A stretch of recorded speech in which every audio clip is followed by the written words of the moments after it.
This is the Realty Classroom Podcast, episode number 69. Go to work.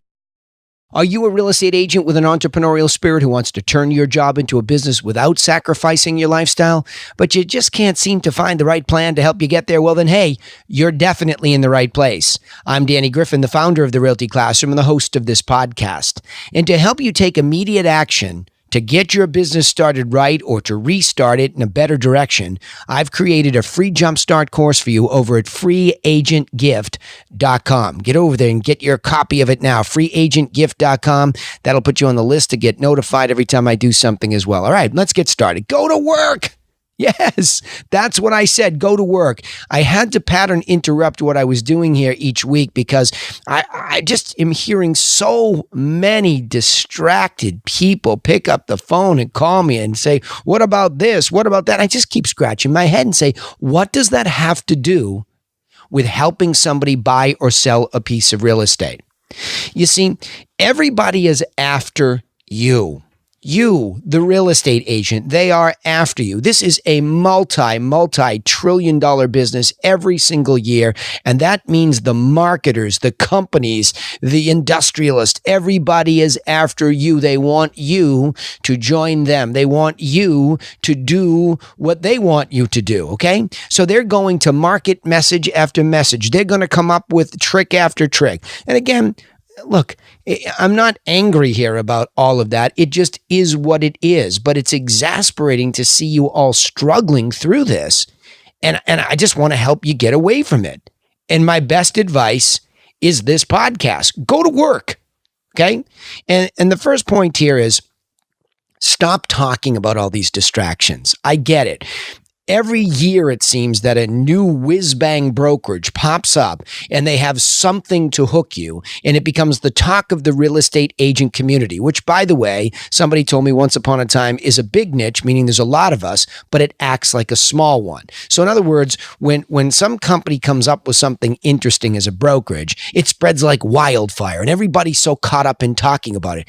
But it's a distraction. See, I'm asking you, if you're inside one of those discussions, what does it have to do with you finding and helping more buyers and sellers, and henceforth you making more money?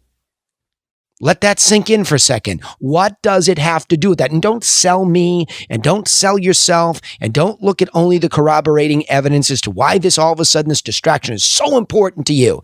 You see, on the outside of our industry, there is the consumer. And they look in, and guess what? We don't have the greatest reputation.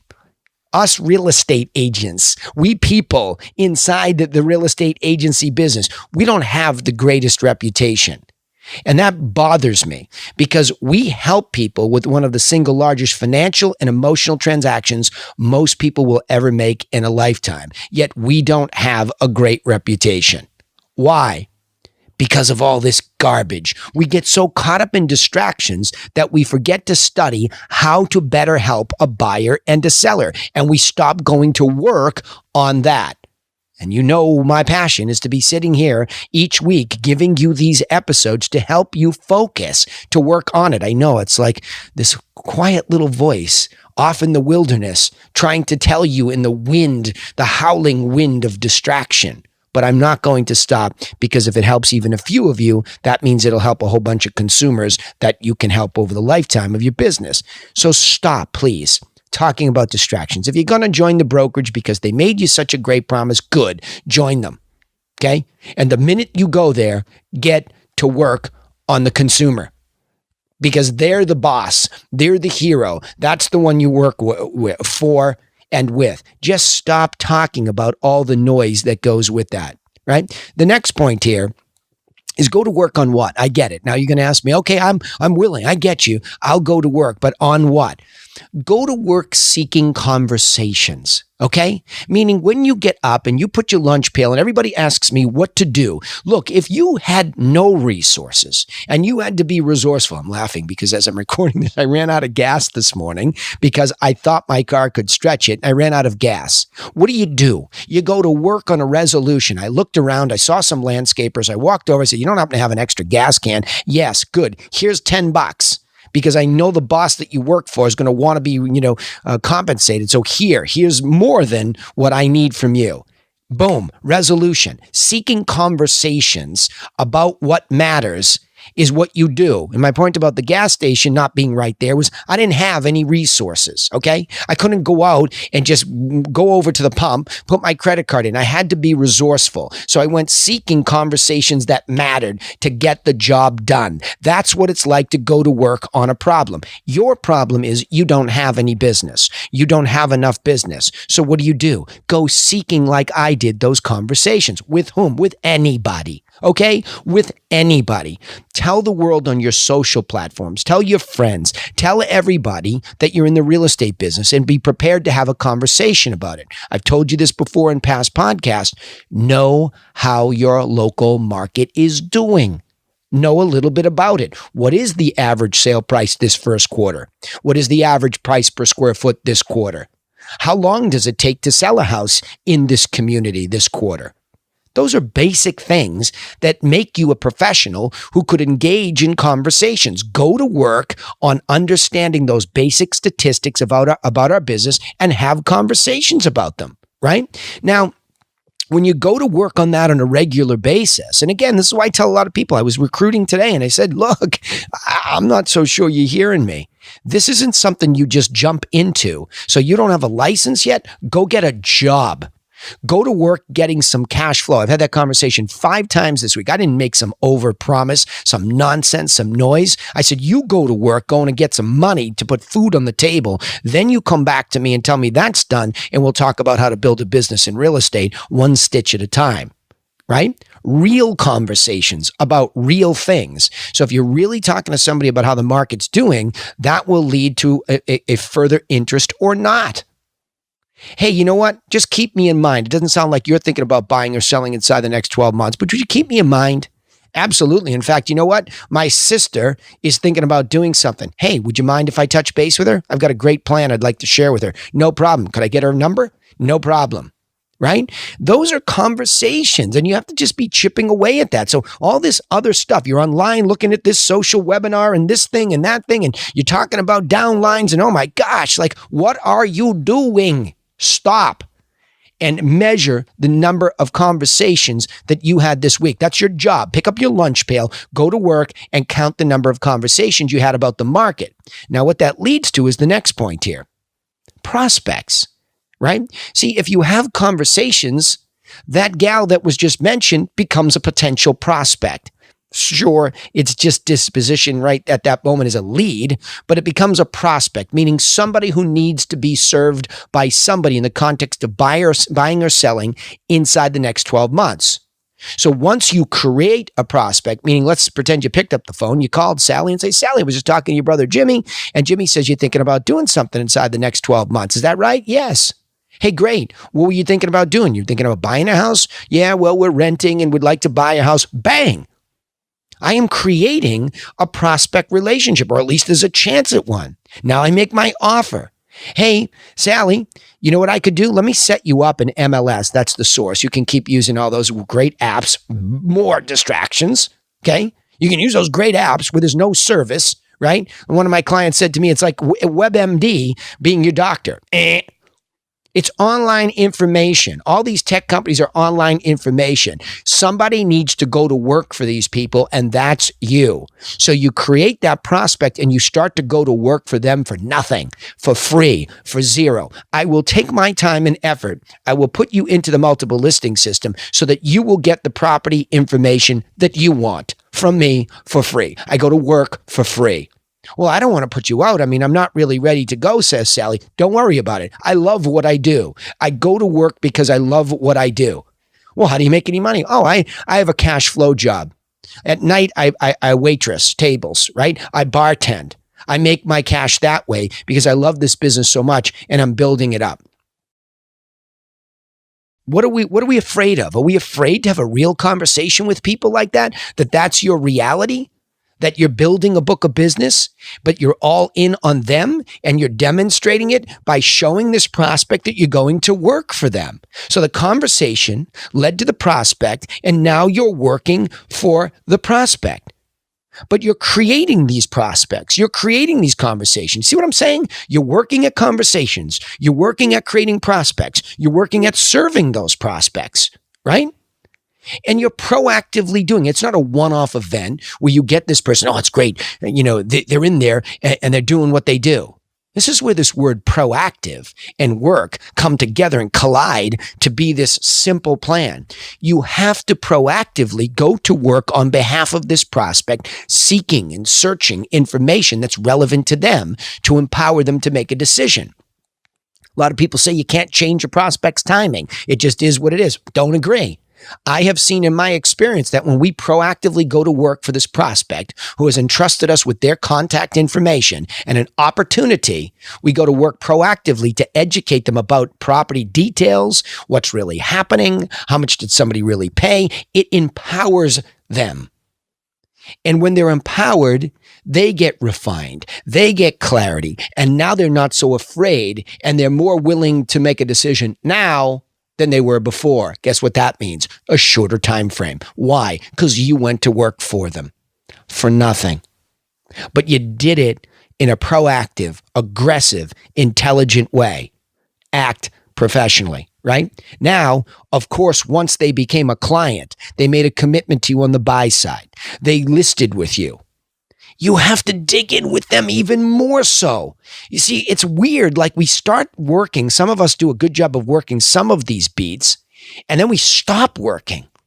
We put the prospect in the back end of MLS, and we just hope that what? Somehow they're going to sift and sort through a gajillion listings, and they're just going to make their decision without any guidance. Then worse, we get a listing and we just got that one, took it at their price. But, hopefully over the next 6 months, they'll come down. And then we hope a co-broke company comes along and sells it. Go to work for your client even deeper. See where I'm going? I'm going deeper. I'm caring more and more. As they give me more relationship, we give them even more. Right? I'm not saying that you shouldn't treat a conversation as intensely and focused as you would a client, but there's a different relationship. There's different expectations. But this is the entirety of the business. You want to build a business, you have to understand how it works in its simplest form and go to work on each piece of that business. So now all of a sudden I've got these clients and they've listed with me. Am I really going to work? And some of them are tough. I'm in a tough marketplace. They don't want to hear the stuff that I have to tell them, but I go to work. I don't just give an opinion that the market's tough. I tell them, hey, look you had somebody come on down the street. They have a pool we don't, pretty close to what we have here. Going to be a little bit of a challenge going up against them. That's going to work. You got to break the bricks. Right? You have to do the dirty work. You have to get in the barn and you have to shovel the crap so that you can get to the gold. That's how this really happens. I can say it with all authority because I do what you do every day. I do this. I know what it's like to go to work because I don't stop. I get my teeth knocked in one day. I pick them up, put them back in. I shovel some manure the next day. And then guess what happens? Something goes my way. Because my client now sees that hard work, that ethic, open house after open house until we're blue in the face. One tiny conversation when nothing else is happening. Bring it back to them and harvest it for them and give it to them. I know it was tough, but I got something. It was better than sitting at home and hiding from you. Go to work proactively for your clients. Because when all that starts to happen, you can't help but birth a sale. You can't help but birth a happy past client says, whoo, man, did he work hard for me? Man, did she go to work for me? She went to town. She worked hard for me. That was not easy. I had no idea when we first started, we first met and had that conversation at the kids' soccer game. I had no idea how hard she would work for me. I am impressed. That's how you birth a really happy past client who respects you now at a much higher level because you were relentlessly in this mode of gratitude where you were grateful that they gave you the opportunity and you gave them everything you had, work ethic. I just kept working. It wasn't perfect. I made mistakes, but I just kept coming and coming at them with work. And I showed them transparently what I was doing, when I was doing it. Even if it was a little bit ugly, I wasn't afraid to share with those people how much I care about them and what I was doing to perform for them. Maybe I told them, look, you don't have to hear the ugly part of this negotiation. Let me handle it. But I'm just going to tell you, this person's not going to be easy. I just want you to know that it's not going to be easy for me, but I'm going to go to work on it. This is how you really talk to people when you really go to work inside of a business and you really care about the people and you stop talking about all these goofy distractions that are everywhere. If this conversation doesn't start with the consumer and what you're doing to go to work for them, you're off in the wrong direction. I'm not saying that all these other things don't matter to you. You are my hero. I hope you make the right decision to join the right brokerage, to get the right digital agency, to make the right marketing call, the right conversion call, to hire the right transaction coordinator. Of course, all that matters. I get it, of course. But none of it even exists without the consumer and us going to work for them. I know a whole bunch of really good agents who just don't even use a lot of technology. They just go to work person to person on a regular basis. They grind it out. I'm not saying that I couldn't teach them a thing or two about systems and leverage, sure. But I love them for their purity and what they see as a guide. They put their boots on one at a time. They put their overalls on. They get dirty and they just keep working for people so that those people can make empowered decisions around this massive transaction. See, you have an obligation here. That final point I want to dive into a little bit more. It's not just about this obligation to create and empower these people who become happy past clients. It's a community service. So let's get reconnected to what we're going to work on. We are real estate professionals who, when given a license by the state that you work in, by the country, wherever you might be, and whatever the body is that regulates it, they are there to protect the consumer from poor performance, okay, to the best that they can. And that's hard to do because getting a license just isn't that hard, really. So you have an obligation, a moral obligation to your community within which you would like to serve these buyers and sellers. You have a community obligation to work for them all. What are you doing on social? Are you giving away market updates so that everybody who might need to know, including some of your fellow competitors who could do a better job by gleaning some of your information? Do you care about your community as a professional? Now, I know I sound a little bit more intense in this episode because I am. I am trying to serve you all in a distracted, noisy world with one message that's simple. Go to work, okay? Let me chunk these points up here today. Stop talking for so long, at least, about all the distractions. This brokerage offers this. That one does this, right? All these social media companies are going to do this, and I have to be on this platform and that. Look, just make some simple decisions.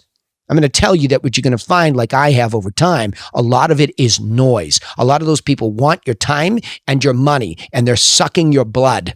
Stop. Make quick decisions that sound like they make sense. Make quick decisions as to whether something's working because it was logical and it served the consumer, okay? Not just you. Make you feel good because you got all these posts going out. Who cares if the consumer doesn't care, right? Stop talking about distractions. Go to work seeking conversations with people who are thinking about buying or selling. Seek conversations. And like I said, in a community standpoint, just talk about real estate, period. Go to work talking about real estate. Next, go to work creating prospects to serve. So as you're talking to the community about real estate, listen, who's under 12 months and could use your offer of more service?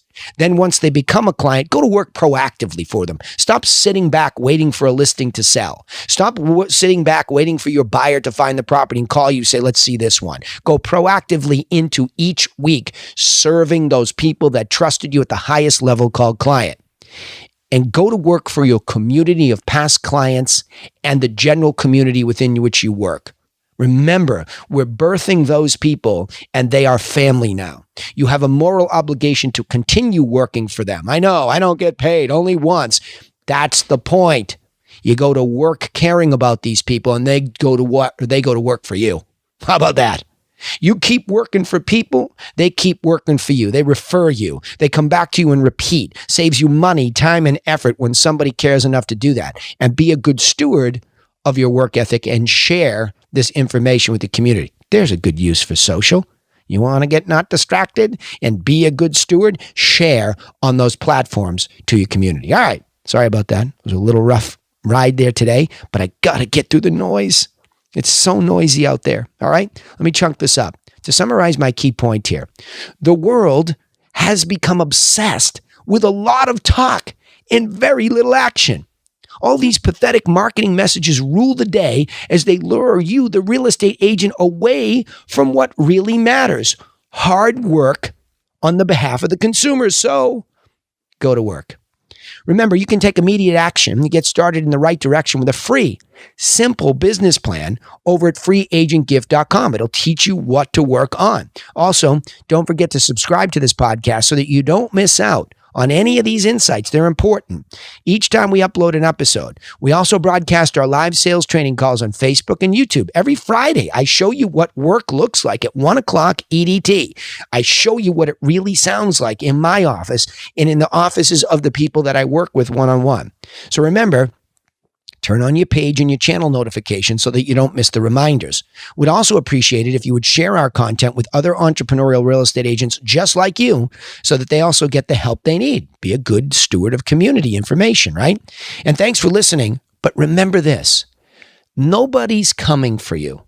So go get to work on your own business. When you hear something here, implement it in your own business because you were here listening. I'll see you in the next episode.